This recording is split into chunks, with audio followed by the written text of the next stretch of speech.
Russian President Vladimir Putin thought he had it all figured out in Ukraine. Facing onslaughts from Ukraine's drones, he installed air defense systems in the territory Russia has snatched so far. These systems were supposed to be impenetrable, invincible shields that would guard Putin's troops as they planned future advances. Putin was wrong. Ukraine just obliterated Russia's so-called impenetrable shield in a daring drone strike that has sent a $10 million air defense system up in smoke. On July 9th, RBC Ukraine reported that the Black Forest Brigade of Ukraine's 413th Separate Raid UAV or Unmanned Aerial Vehicle Battalion had conducted a successful raid against a Russian Buk M1 air defense system. No details about where specifically the strike took place have been revealed. However, we do know that soldiers from the Black Forest Brigade were operating in Luhansk back in January 2024, according to Military, so it stands to reason that this latest strike took place somewhere in the Donbas region. RBC Ukraine says that Ukraine's forces managed to complete a successful strike thanks to a combination of intelligence work, superior drone guidance, and the sheer amount of firepower it loads into its first-person view or FPV drones. That combination was clearly too much for Russia's Buk M1 to handle. The result is yet another in a series of massive blows Ukraine has managed against Russia's air defense network, leaving Putin's troops inside Ukraine ever more vulnerable.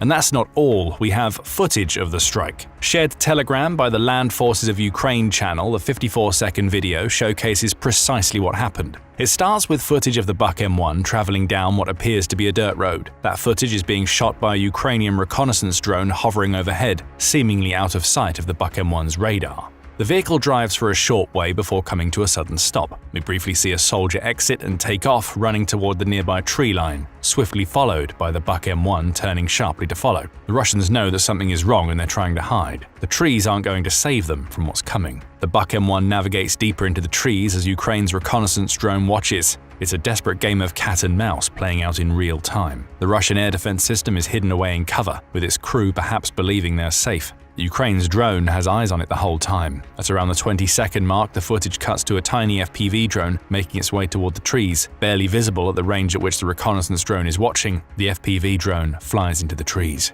A second or two passes, and then boom.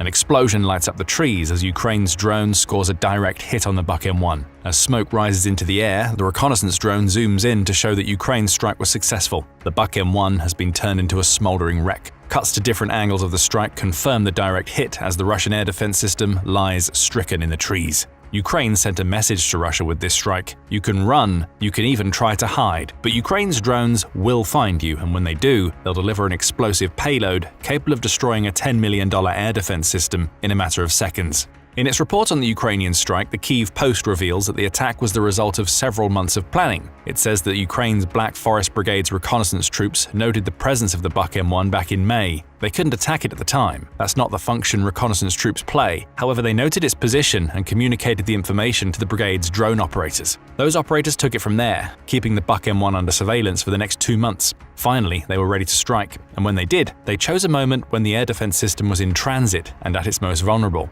The Buk M1 couldn't fire back. All its crew could do was attempt to camouflage it in the trees, unaware that it was already too late and an FPV drone was bearing down on their position. Another Russian air defense system bites the dust. But what did Ukraine take out in its July drone strike? The Buk M1, which has the NATO codename SA-11 Gadli, is a self-propelled surface-to-air or SAM air defense system that's most effective when operating over a medium range. Army recognition says that the system is designed to destroy cruise missiles, helicopters, and both tactical and strategic aircraft, which should make it a valuable tool in Russia's military. That's especially the case now Ukraine has F-16 fighter jets, which the Buk M1 seems to be tailor-made to counter. It's also a powerful air defense system. Army recognition says that the Buk M1 is loaded onto a tracked chassis that includes a radar used to spot incoming threats and a launcher capable of carrying 4 missiles. The radar and missiles are arranged on a single platform, which can be raised with the aid of an electro-hydraulic drive. The radar can begin tracking an incoming target at a range of up to 20 miles, which also happens to be the Buk M1 missile's maximum range.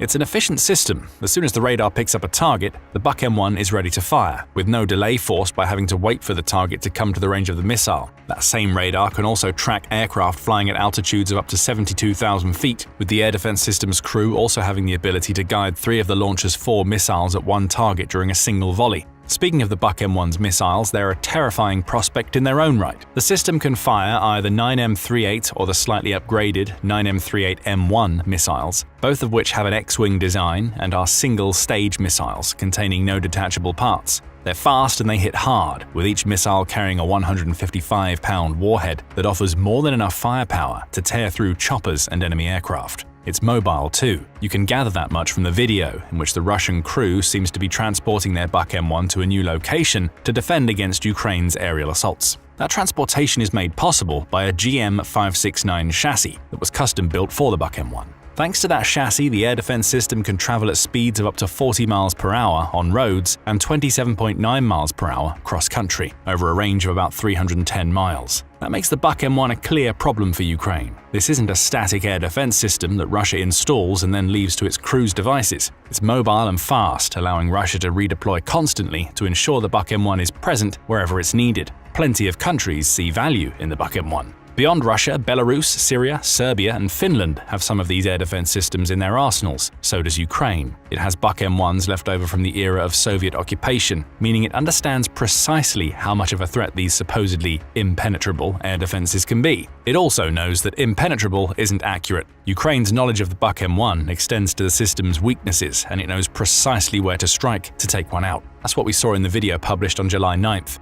A Buk M1 tried to hide, but a Ukrainian FPV drone not only hunted it down, but struck it in the precise place that would immobilize it and send it up in flames. As we touched on earlier, each Buk M1 costs Russia about $10 million to build. But if what happened to the Russian system captured in Ukraine's footage was a one-off, Putin wouldn't be too concerned. Sure, he'd be unhappy that Ukraine had destroyed such an expensive and supposedly impenetrable air defense system, but one Buk M1 lost isn't a huge deal when others are roaming around the Ukrainian battlefield. Only this isn't a case of just one Buk M1 being destroyed. The air defense system Ukraine took out in July is just the latest in a series of Buk M1s that have been left in ruins on the front lines. In November 2024, Newsweek reported that Ukraine had just destroyed its 1,000th Russian anti-aircraft missile system after a little more than 2.5 years of war. That system happened to be a Buk M1, which was taken out by Ukraine's Pechursk brigade in one Ukraine's Interior Minister Ihor Klimenko described as one of the hottest areas of the front. No locations or specific dates were provided beyond that, though Klimenko did post footage to his Telegram account to prove the strike happened.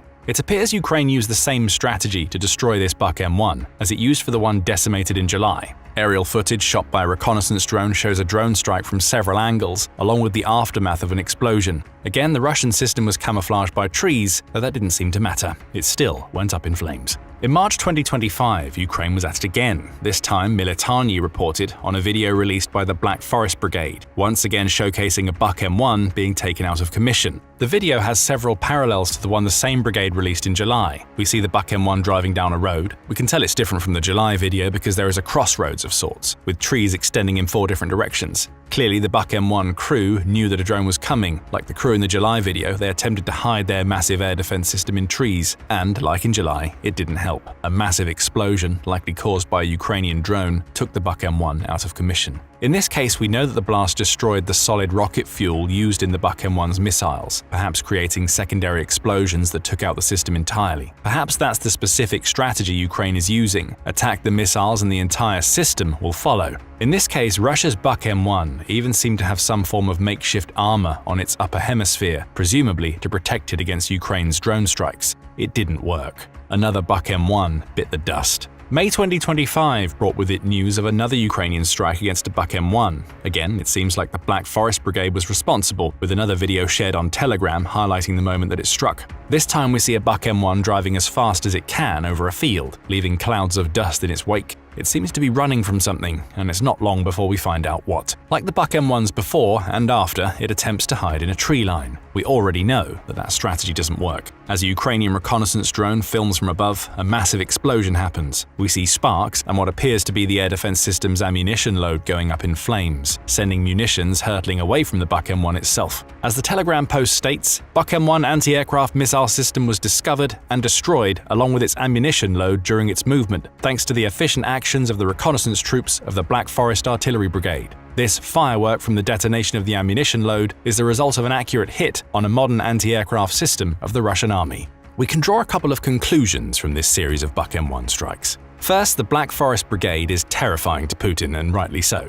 3 of the 4 strikes we've covered were carried out by this brigade, which seems to have a talent for coordinating assaults against Russia's air defense systems. As Putin tries to solidify his hold over Luhansk and further his gains in the Donbass, the Black Forest Brigade is whittling away at his aerial defenses, perhaps creating openings that might allow Ukraine to counterattack in the future. Second, Ukraine has a clear modus operandi with its Buck M1 strikes. In every single video, we see Ukraine's drones watching and tracking the air defense systems as they attempt to escape into trees. The camouflage never works because Ukraine has FPV drones that can negotiate the trees to deliver their explosive payloads. Based on the March and May strikes, it also appears that Ukraine has identified the Buck M1's missiles as its weak point, targeting them instead of the system itself to cause massive explosions that cripple the Russian equipment.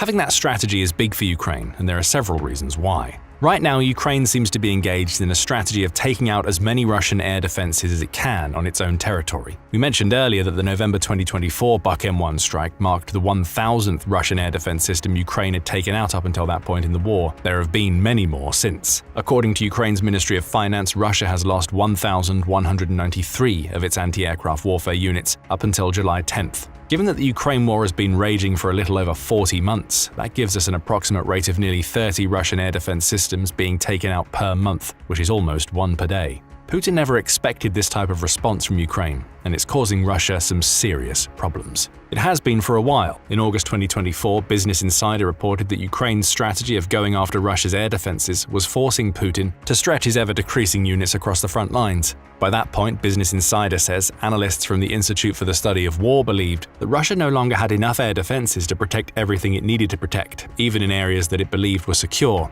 We see that in the July 9th strike, assuming it took place in the Black Forest Brigade's operational area of Luhansk. Russia claims to control 100% of that territory. It should be secure. Yet Ukraine seems to be capable of hitting Russia's air defenses hard in Luhansk, suggesting Russia's control may not be as absolute as it claims. The result of these types of strikes is that Russia is constantly having to move its air defenses around. When a location comes under threat, units are being moved away from other areas to defend it, and this isn't a problem that's isolated to Ukraine. In May, United 24 media reported that Russia has started installing dozens of fake S-300 and S-400 air defense units in the Far East. Why? To hide the fact that it's pulling the real versions of these air defense systems from the Far East into Russia and Ukraine to bolster its flagging defenses. Russia is actively weakening its influence in territories beyond its borders because of Ukraine, which creates long-term issues for Putin. After all, these air defense systems were in the Far East for a reason. Russia was using them to show its allies in the region that it was invested in protecting their interests. If that protection has disappeared, what reason do these allies have to stick by Russia's side?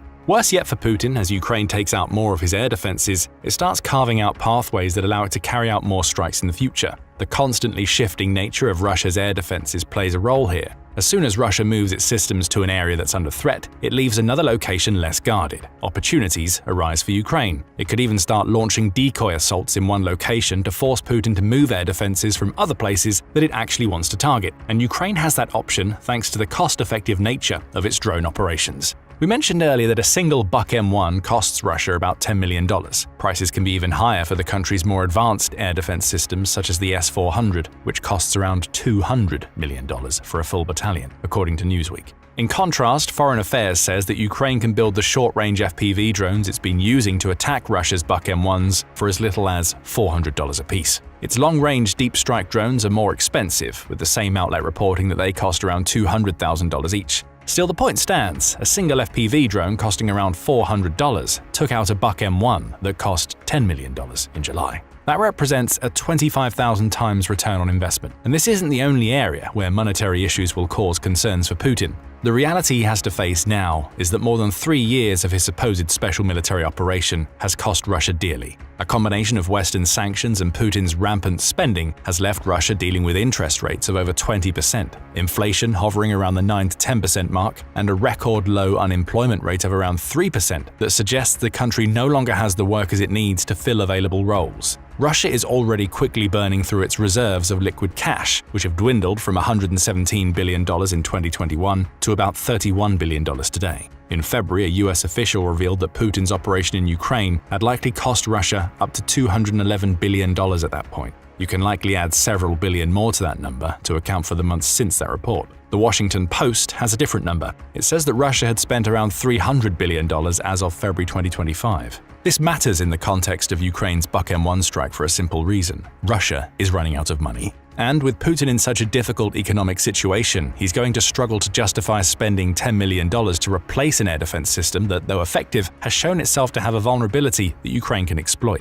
Russia's coffers aren't unlimited, even if Putin spends as though they are. The country's cash reserves are running low, and they're not being replenished anywhere near quickly enough for Putin's liking. Russia's leader is now at the point where he has to carefully pick and choose what to replace and what to give up as a lost cause. Does he spend $10 million on a new Buck M1, or that same amount of money to recruit hundreds, if not thousands, of new contract soldiers? These are the types of questions Putin never thought he would be asking when he launched his full-scale invasion back in February 2022. And forcing him to answer them is the point. Ukraine will try to take advantage of the gaps it's creating in Russia's air defenses by eliminating Buck M1s and other systems. But the real reason it's targeting these systems is because losing them costs Russia big at a time when its economy is already creaking under the weight of the war that Putin started. Ukraine's July Buck M1 strike is a microcosm of what has become Ukraine's strategy in recent months. Hit Russia hard by taking out as much of its expensive equipment as possible using low-cost drones. Ukraine believes that these types of strikes will eventually drain Russia's resources so much that Putin is unable to continue his war. At least not at the pace and ferocity he's waged it so far. Only time will tell if Ukraine is right. And it's not just air defense systems that Russia is losing at breakneck speed. Ukraine's approach to dealing with Putin's armored vehicles has left Russian troops fighting naked as they run out of the armor they need to launch their ground assaults. Find out more in our video, and remember to subscribe to The Military Show for more up-to-date videos covering the newest developments in the Ukraine war. And thank you for watching.